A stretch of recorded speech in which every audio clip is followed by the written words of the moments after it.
So we're going to break down a pretty ambitious new player in the luxury sedan space, the Lincoln County 10 EMP. It's really positioning itself as a direct challenger to the established German giants. Yeah, exactly. It's not just another sedan. It's targeting that mid to large luxury segment, but with a sporty edge. It's aimed squarely at the person who wants top-tier quality, performance, and of course, the latest in smart technology.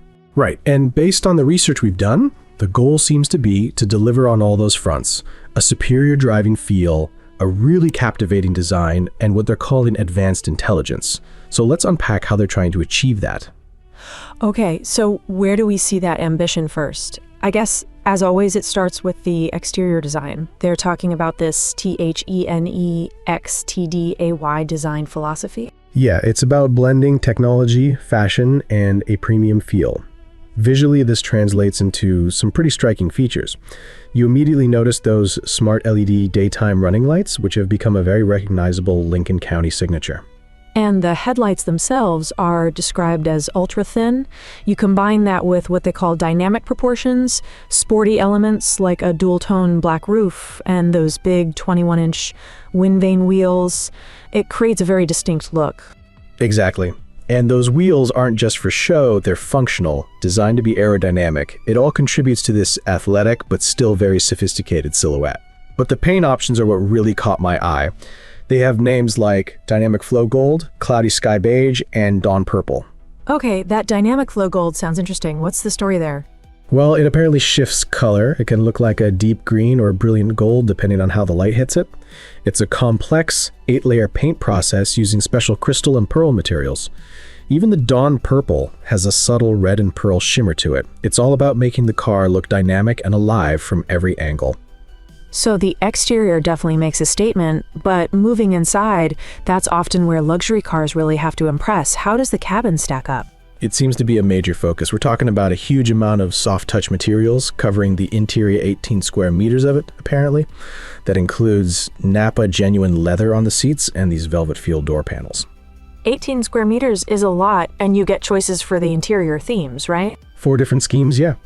There's an energetic sunrise orange, a calmer daylight beige with rose gold accents, a moon shadow black, and even a sporty option with Alcantara-like material and yellow stitching, which is a nod to their performance cars.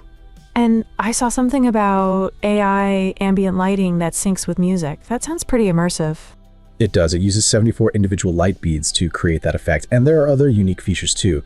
There's an industry-first retractable air vent speaker, which is part of a 23-speaker Harman Kardon sound system. A speaker in the air vent, that's novel. And a refrigerator too?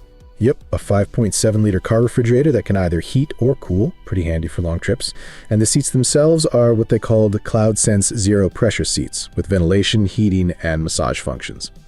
The rear seats even power recline, and the floor back there is completely flat for maximum space and comfort. Okay, so let's just recap for a moment. We've covered the exterior, which is all about making a statement with that THENEXTDAY design, the color-shifting paint, and those aerodynamic wheels. And now the interior, which sounds incredibly plush Napa leather, a 23-speaker sound system, even a fridge. So the looks and the luxury are clearly there, but it's marketed as a sports sedan. How does it actually drive? What's the performance story? This is where it gets really interesting. It comes with standard all-wheel drive. Standard?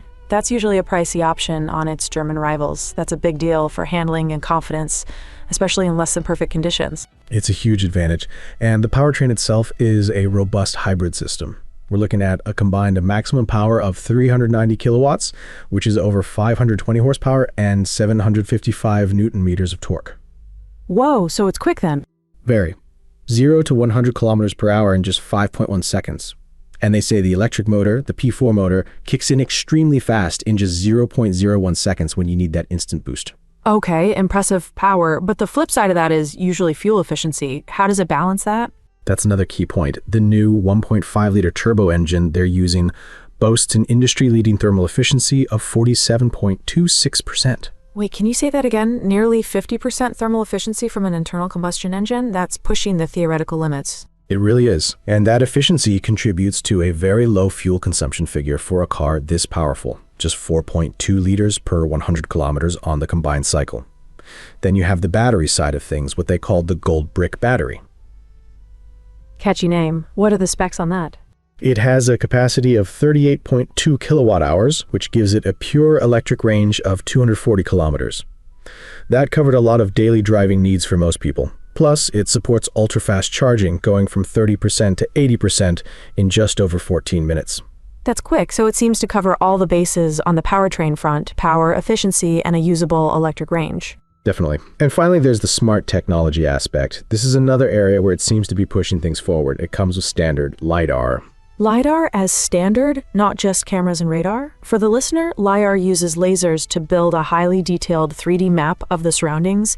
It's a big deal for safety, especially in bad weather or at night when cameras can struggle. Correct. And powering all this is a chip called Thor, which apparently delivers 700 TOPS, that's tera operations per second, of computing power. 700 TOPS is a massive number. To put that in perspective, that's like having the processing power of multiple high-end gaming PCs running the car's systems. It really puts the Lynk Co 10 EMP at the forefront of intelligent assisted driving capabilities. So to sum it all up, it seems Lynk Co has really packed this car with innovation across the board. The striking design, the plush and feature-rich interior, the powerful yet efficient hybrid powertrain, and that cutting-edge tech with standard LiDAR. It really feels like they've aimed for everything, trying to create a package with a lot of upsides. It raises an interesting question: can a car become more than just a machine? Can it be a companion that blends all this technology with a truly human-focused design? It's a compelling thought for where the luxury market is heading.